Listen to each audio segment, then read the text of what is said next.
Bonjour à tous les Capricornes. Alors, peu importe que vous soyez Capricorne, ascendant Capricorne, lune en Capricorne, même si vous avez un stellium en Capricorne, c'est une vidéo qui peut vous correspondre. Bienvenue sur l'horoscope du mois d'octobre, un mois qui va être intense. On a vu dans la vidéo de l'équinoxe que les 3 mois, octobre, novembre, décembre, allaient être particulièrement vifs. Nous avons eu la saison des éclipses très intense avec Mercure qui est passé dans le signe de la Balance, l'autre signe dominé par Saturne. Saturne qui se trouve dans votre secteur 3, le secteur de la communication. On est un petit peu hésitant ce mois-ci et pourtant les éclipses sont venues nettoyer quelque chose. Ça me parle bien sûr de l'étranger, de voyage à l'étranger. Ça me parle aussi de s'inspirer peut-être de choses qui se passent à l'étranger. Ça me parle de cette Vénus qui est en zone 9. On peut avoir un coup de foudre pour un étranger ou une étrangère. Et après la saison des éclipses, dans la Balance, ça vient renforcer mon besoin d'élévation, mes ambitions et comment mettre en œuvre les moyens concrets d'accéder à mon ambition. Alors pour l'instant, c'est un peu flou parce que Saturne est revenu dans le Poisson. C'est pas là où on est le plus à l'aise. Ça met l'accent sur la créativité, sur l'imagination. Ça met l'accent, bien sûr, sur ce qui se prépare. Mais à force de préparer, on aimerait beaucoup déboucler. Ouais, le Capricorne a été très sollicité par Pluton durant toute cette période. Pluton est de nouveau au degré 1 du Verseau. Donc, si vous avez Soleil, ascendant, milieu du ciel, Lune, en fin de Capricorne, bah, c'est déjà sollicité toujours par Pluton. Heureusement, il vous a lâché, parce qu'il a fait des dégâts dans votre signe. Et on commence le mois, on voit bien que c'est hésitant. Il y a quelque chose qui se prépare, mais c'est pas encore totalement mis en forme. Donc il y a beaucoup d'hésitations, beaucoup d'incertitudes. On aimerait des réponses fermes, mais pour l'instant, avec Saturne rétrograde, c'est un peu en suspens. Nous aurons le 4 octobre Vénus conjoint au nœud sud. Ça va me parler de choses venues du passé. Ça peut être un amour passé, ça peut être une passion passée, ça peut être un vieux dossier que je n'ai pas encore éliminé. C'est une période idéale pour aller chercher ses racines, retrouver ses origines, pour apurer des conflits qui n'ont pas été réglés. Ça va mettre l'accent, bien sûr, sur les séparations qu'il y a pu y avoir dans votre vie, sur les blessures affectives. Et on est en plus, au moment de Vénus nœud sud, à la conjonction de l'éclipse. Donc ça vient renforcer un petit peu ce côté étrange, étranger, envie d'ailleurs, besoin de découvrir le monde, la curiosité du monde. Alors le Capricorne n'est pas forcément un signe statique. Ça peut être un signe voyageur. C'est le bouquetin, escalade la montagne. 6 octobre, Mercure arrive en Scorpion.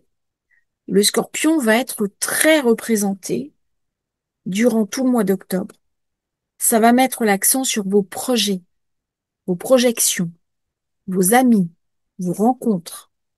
On va retrouver des amis, se faire de nouveaux amis, participer à des réunions. C'est une période où on peut s'investir pour des jeunes personnes, aider des jeunes personnes, donner de son temps libre, apporter des solutions opportunes, s'engager dans une mission, dans un idéal, dans une association, dans un groupement collectif. On va donner du savoir-faire, de sa présence. Il y a beaucoup de bienveillance dans cette position. Également, par Mars, on pense à son avenir.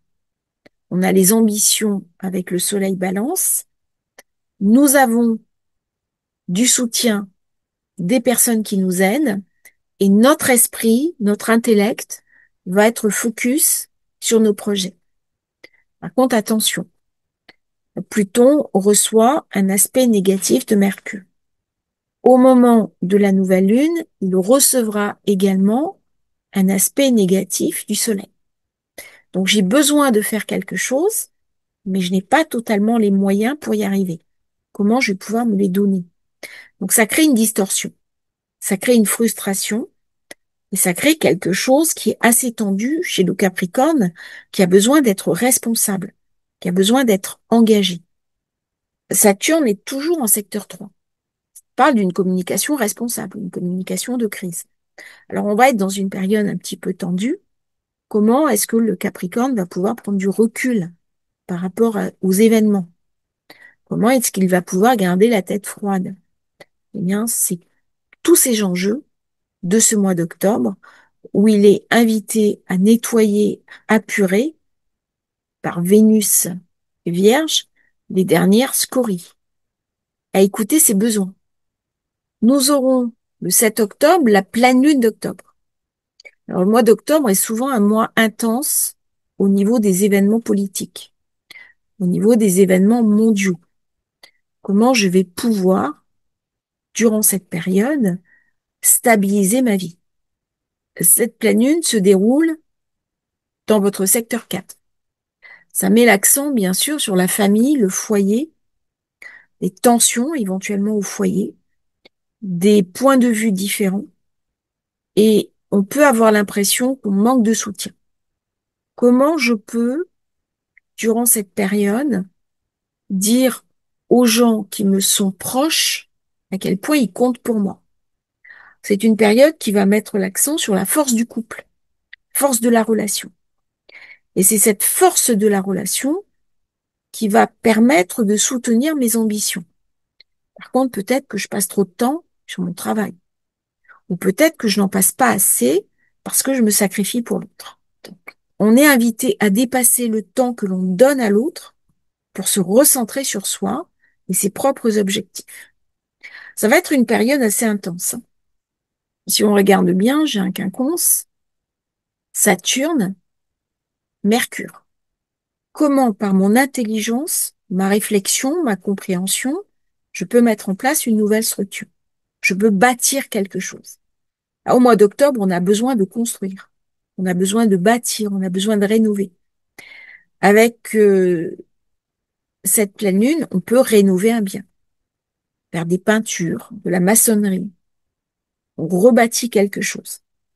Ça peut être une période où on est dans l'immobilier. 13 octobre, et Vénus qui arrive en Balance. Alors c'est intéressant parce que ça vient me parler de mon ambition. Ça vient me parler de ce qui est essentiel pour moi. Une période où je vais avoir du charisme, où je vais me mettre en valeur, où je vais être écoutée, entendue, où je suis invitée à parler, à prendre ma place, à m'affirmer, demander peut-être une augmentation ou un meilleur poste, à me mettre à mon compte si je le souhaite. Attention quand même, on est dans une période de crise. Soyez vigilants à ce que vous faites, mais il y a un gros désir d'autonomie, gros besoin. Vénus me ramène du charisme. Elle me ramène aussi de l'assurance. Je suis à ma place, là où je suis. C'est donc une très bonne période pour lancer des projets professionnels, pour affirmer ce qu'on a à faire, pour s'enthousiasmer, pour poser des actes, poser de la puissance et profiter de la période. Avec les éclipses, le Capricorne a tiré un petit peu son épingle du jeu, parce que c'est un signe de terre. Il s'entend très bien avec la Vierge, avec l'intelligence de Mercure, ça lui amène un éclairage. 19 octobre, période un peu plus tendue. Heureusement, je fais des beaux projets. Par contre, au niveau professionnel, ça peut être un petit peu plus délicat. J'ai un carré Soleil-Jupiter. Là, on rentre avec ce carré dans quelque chose d'un peu plus complexe. J'ai Soleil quinconce Saturne, et il est possible qu'il y ait des secousses au niveau financier dans cette période. comment je vais pouvoir nager, comment je vais pouvoir m'adapter, comment je vais pouvoir mettre en place mes projets. Parce que Mars, Mercure, Lune noire sont ensemble. Eh bien, ça va me passer par ma capacité à m'adapter et à me faire confiance. J'ai un Pluton en 2. Ça va passer aussi par mon mode de communication.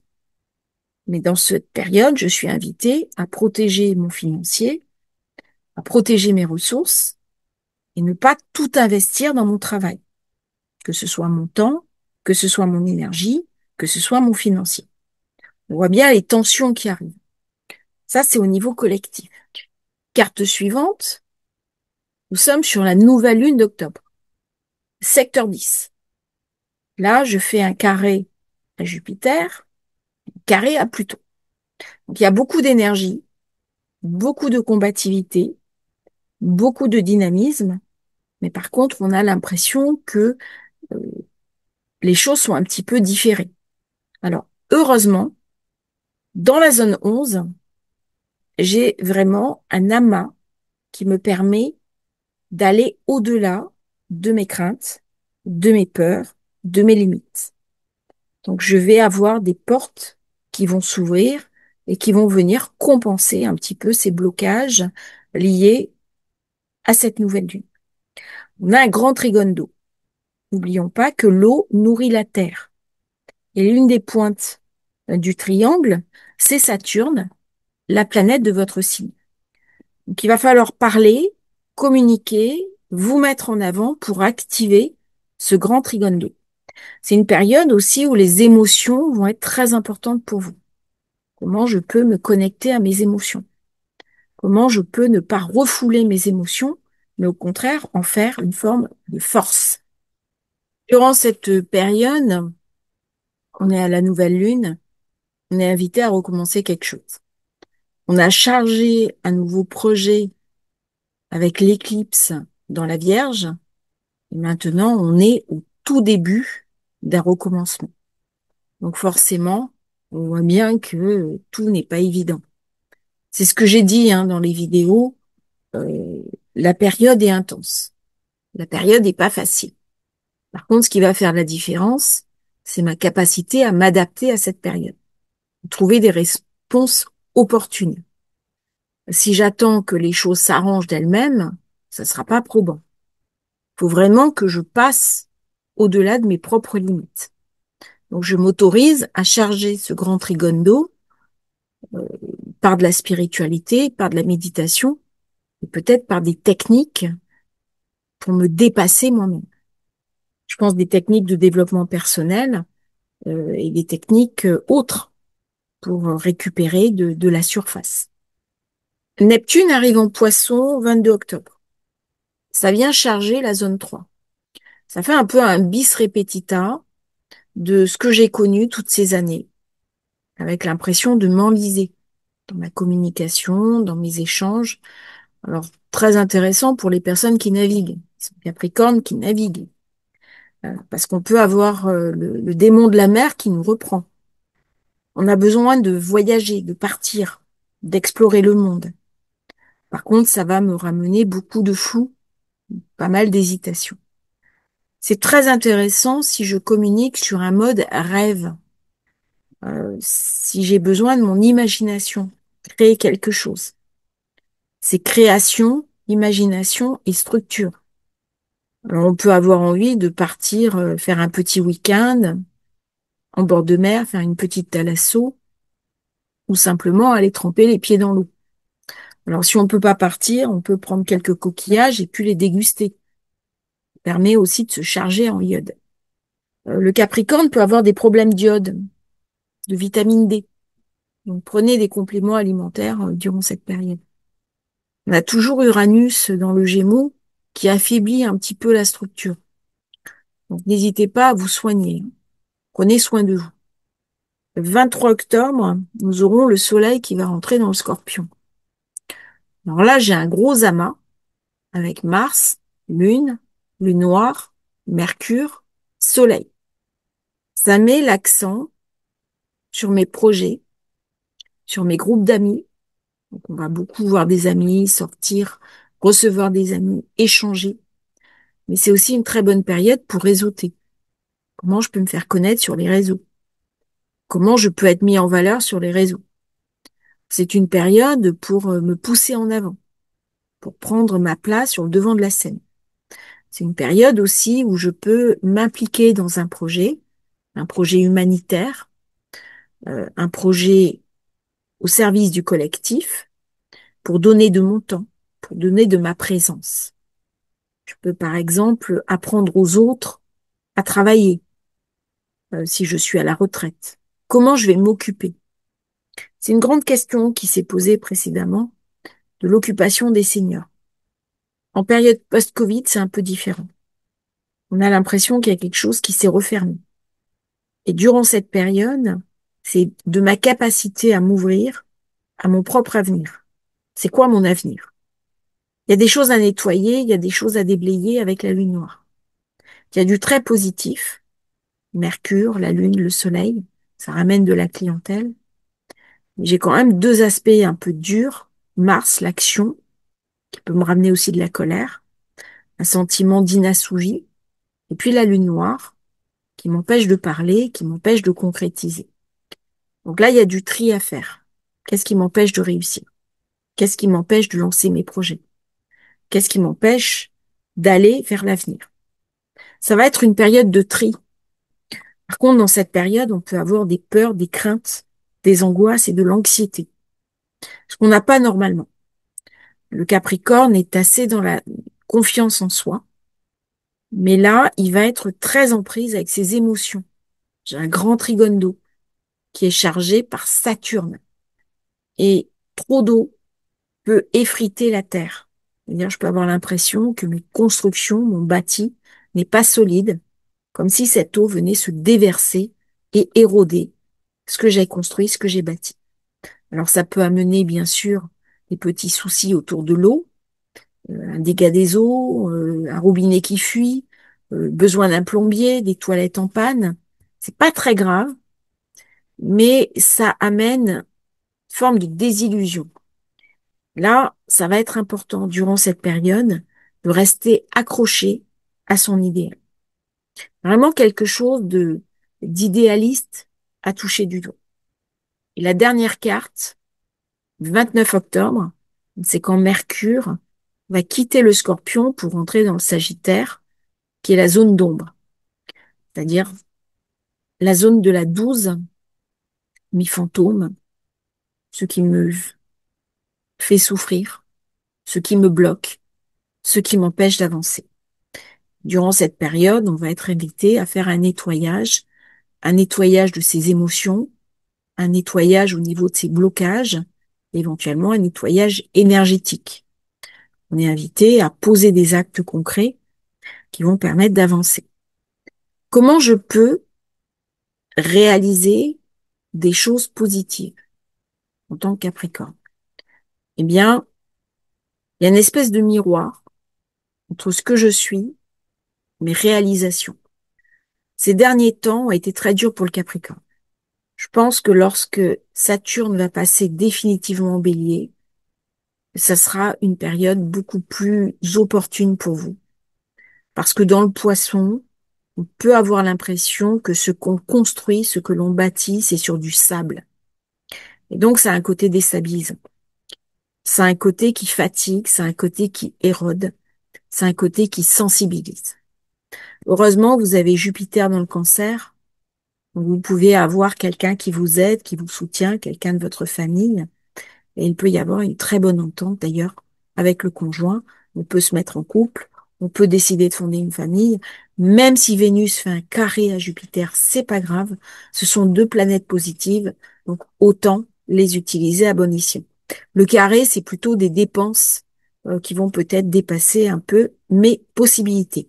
Donc attention aux finances, écoutez votre cœur, allez au-devant de vos ambitions et à un moment donné, lorsque Saturne va redevenir direct, ça ira mieux parce que là, vous êtes en période d'introspection. Et donc, ça peut être un peu lourd à porter, surtout quand on est à son compte, qu'on a une entreprise et que la période autour de soi est complexe. Alors, c'est pas parce que la période est complexe qu'il faut forcément se laisser impacter par elle autant. Comment on va pouvoir sortir son épingle du jeu dans cette période complexe. C'est un des enjeux que le Capricorne peut nous enseigner. Saturne, c'est vraiment la planète de la responsabilité. Comment je peux me rendre responsable de ma propre vie et en étant responsable de ma propre vie, devenir un guide, une lumière pour les autres. N'oublions pas que Saturne, le Capricorne, symboliquement, c'est la zone 10. C'est la montagne. C'est le sage de la montagne. C'est le point le plus haut. C'est l'Everest. Alors, gravir l'Everest, c'est pas facile. Mais par contre, quand je suis en haut, je suis devenu le héros de ma propre vie. Je plante un drapeau. Mais je peux apprendre aux autres à monter leur propre Everest personnel. Donc, j'ai acquis du savoir, j'ai acquis de la connaissance, j'ai acquis de la compétence. Et Saturne m'ouvre la porte de mes propres réalités, de mes propres réalisations. Donc, avec Mercure, qui arrive dans le Sagittaire, Mercure, Jupiter, il est toujours faible, hein, Mercure, dans le Sagittaire. Par contre, Jupiter va tout lui donner dans ce passage. Donc, il va donner de la lucidité. Et Jupiter fait un bel aspect avec Saturne. Et Jupiter-Saturne vient contrebalancer un petit peu les événements de début du mois avec ce carré Jupiter-Soleil et puis ce Soleil carré Pluton. Donc là, on a un rééquilibrage à la fin du mois qui est vraiment positif et qui s'ouvrira, bien sûr, le mois prochain, au mois de novembre. Donc, prenez du recul par rapport aux événements, gardez la tête froide et anticipez parce que il y a des projets qui demandent à être incarnés. Je vous remercie d'avoir suivi cette vidéo. N'oubliez pas de vous abonner à la chaîne et si vous souhaitez rejoindre la newsletter, vous avez le lien dans la description. À bientôt pour un nouveau partage sur Astrologie facile. Merci à tous.